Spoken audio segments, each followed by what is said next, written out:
Ṣé ibi tẹ́ ti bẹ̀rẹ̀, àdúpẹ́ ibi tẹ́ bá dé, ẹ máa ṣe ó Jésù ibi tẹ́ mú wa lọ.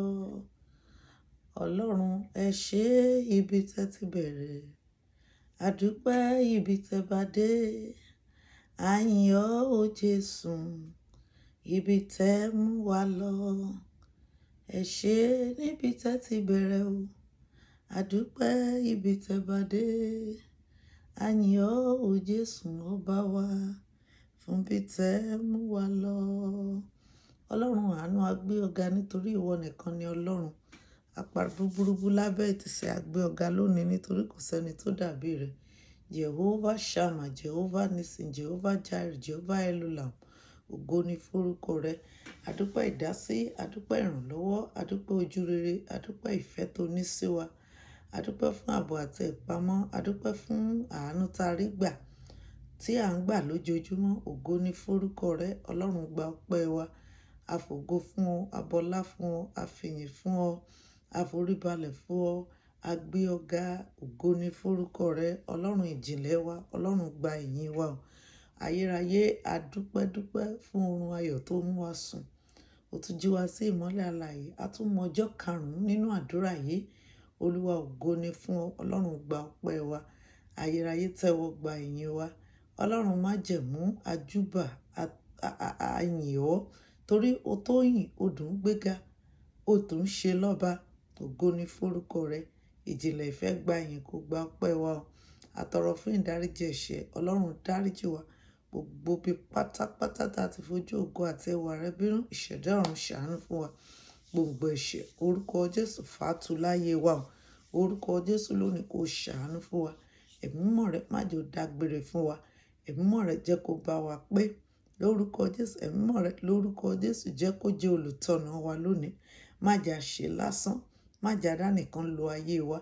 Àgbàdúrà lónìí lórúkọ Jésù bá ti lọ nínú àdúrà yìí máa bá wa lọ. Àdúrà má jẹ́ ó ṣe tiwa tì. Orúkọ Jésù orí wa má jẹ́ ó burú lábẹ́ àdúrà. Lórúkọ Jésù mo bẹ̀ ọ́, àánú wa jẹ́ kí o ṣe ọ́. Orúkọ Jésù kó ṣílẹ̀kùn ìrọ̀rùn fún wa. Jẹ́ ká gbé ọ̀gá ká lè yìn ọ́, ká lè fògo àtọlá fún ọ. Jésù Olúwa wa, àmín. Ayé ń tẹ̀síwájú nínú ìwé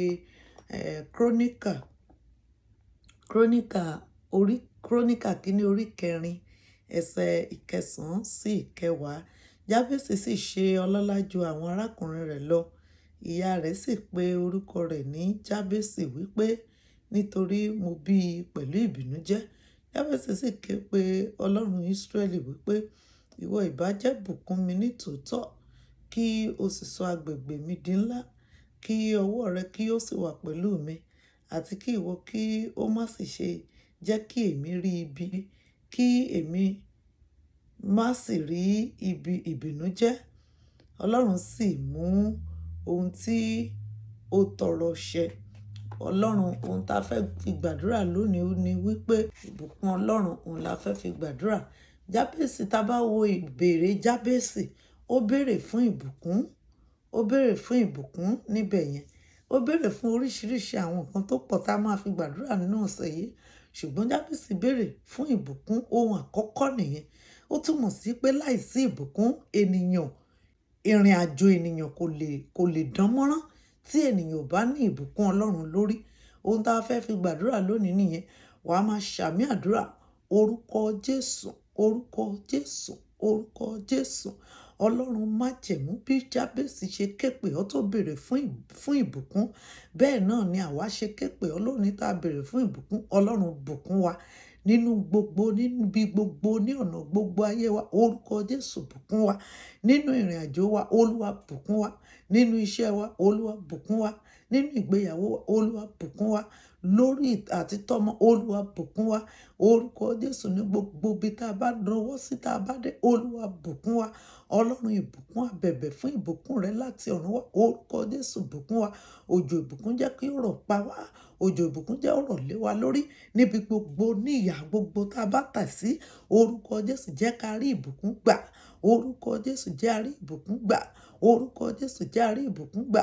Òjò ìbùkún yóò sì rọ̀.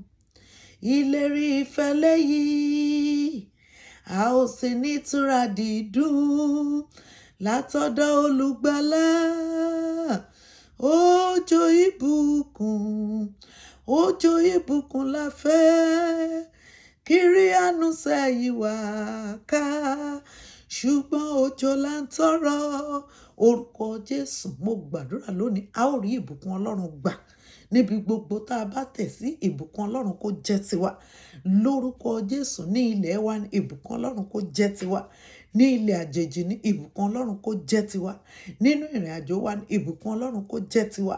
Nínú àdúrà ní ìbùkún Ọlọ́run kó jẹ́ tiwa lórúkọ Jésù. Nínú àwẹ̀ gbígbà ní ìbùkún Ọlọ́run kó jẹ́ tiwa. Nínú iṣẹ́ wa ní ìbùkún Ọlọ́run kó jẹ́ tiwa. Lórí ọmọ ní ìbùkún Ọlọ́run kó jẹ́ tiwa. Orúkọ Jésù, kó rọ̀jò ìbùkún lé wa lórí. Lórí ìgbéyàwó Ọlọ́run kó rọ̀jò ìbùkún lé wa lórí. Lórúkọ Jésù, òjò ìbùkún kó rọ̀ lé wa lórí. Orúkọ Jésù, mo gbàdúrà nínú gbogbo ìdáwọ́lé wa, ìṣesí wa, Ọlọ́run kó rọ̀jò ìbùkún lé wa lórí. Lórúkọ Jésù, òjò ìbùkún kó bẹ̀rẹ̀ sí ní rọ̀ lé wa lórí. Lórúkọ Jésù, let there be shower of blessing upon us. In the name of Jesus, in every of our therefore, Daddy, we pray in the name of Jesus, in every step we take.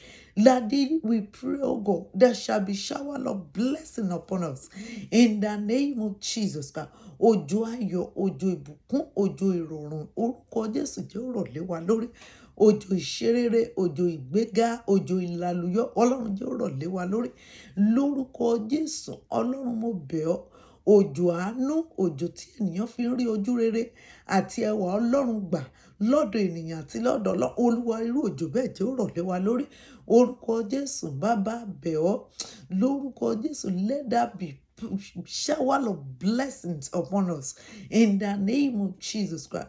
Òjò ìgbéga, òjò ìgbórísókè lórúkọ Jésù. Òjò tí kì í gba sack letter, òjò tí kì í ṣàìsàn, òjò tí kì í rí ìbànújẹ́, òjò ìmúláradá, ìgbéga, òjò ìdùnnú, Olúwa jẹ́ ó rọ̀ lé wa lórí. Lórúkọ Jésù, òjò máa ń ṣẹ́ ogun ayé ẹni, Olúwa jẹ́ ó rọ̀ lé wa lórí. Òjò tó máa ń fi òpin sí ẹkún ẹni, Olúwa jẹ́ ó rọ̀ lé wa lórí. Òjò tó máa ń mú káyọ̀ ẹni kó ru sókè, Olúwa jẹ́ kó rọ̀ lé wa lórí. Òjò tó máa ń mú kẹ́nìyàn ó bọ́ lóore àti aláàánú pàdé, Olúwa jẹ́ ó rọ̀ lé wa lórí. Òjò tó máa ń mú kẹ́nìyàn ó ṣe rere láyé, orúkọ Jésù jẹ́ ó rọ̀ lé wa lórí. Òjò tí kì í jẹ́ kẹ́nìyàn ó ṣe ẹsẹ̀ gbé, Olúwa jẹ́ ó rọ̀ lé wa lórí. Òjò tí kì í jẹ́ kẹ́nìyàn ó ṣìwàwù, Olúwa jẹ́ ó rọ̀ lé wa lórí. Òjò tí kì í jẹ́ kẹ́nìyàn ó ṣi ọ̀rọ̀ sọ, Olúwa jẹ́ ó rọ̀ lé wa lórí. Òjò tí máa ń mú inú ẹni dùn ní gbogbo ìgbà, orúkọ Jésù jẹ́ ó rọ̀ lé wa lórí. Òjò tó máa ń yí ìgbé ayé ẹni padà sí ọ̀tún sí rere, Olúwa jẹ́ ó rọ̀ lé wa lórí. Òjò ààbò, Olúwa jẹ́ ó rọ̀ lé wa lórí. Òjò ìṣerere, òjò ìdùnnú, Olúwa jẹ́ ó rọ̀ lé wa lórí. Òjò tí ènìyàn fi ń jẹ́rìí rere, orúkọ Jésù jẹ́ ó rọ̀ lé wa lórí. Òjò ìgbésókè, Olúwa jẹ́ ó rọ̀ lé wa lórí. Lórúkọ Jésù, Ọlọ́run, òjò tí máa ń mú kí ènìyàn kó di ológo, òjò ògo, Olúwa jẹ́ ó rọ̀ lé wa lórí. Ayérayé ṣàánú fún wa, Olúwa jẹ́ a rí bá ti ṣe. Ọjọ́ òní jẹ́ ó dùn fún wa, ọjọ́ òní jẹ́ ó dára fún wa. Ọjọ́ karùn-ún àdúrà yìí, Jésù a bẹ̀ ọ́, gbogbo ẹ̀bẹ̀ àdúrà wa òun ni kó gbọ́ igbe wa. Bó ti gbọ́ igbe Jábésì, Ọlọ́run gbà sí wa bẹ́ẹ̀. Lórúkọ Jésù, kí òjò ìbùkún rẹ kó rọ̀ lé wa lórí. Ìbùkún rẹ kó máa bá wa gbé. Bẹ́ẹ̀ ni yóò rí. Jésù Olúwa wa, àmín. Yóò dára fún wa. Ẹ jẹ́ a rí pa gbàdúrà yìí ká fi ránṣẹ́ sáwọn ẹlòmíì. Àdúrà ò ní ṣe tiwa tí o.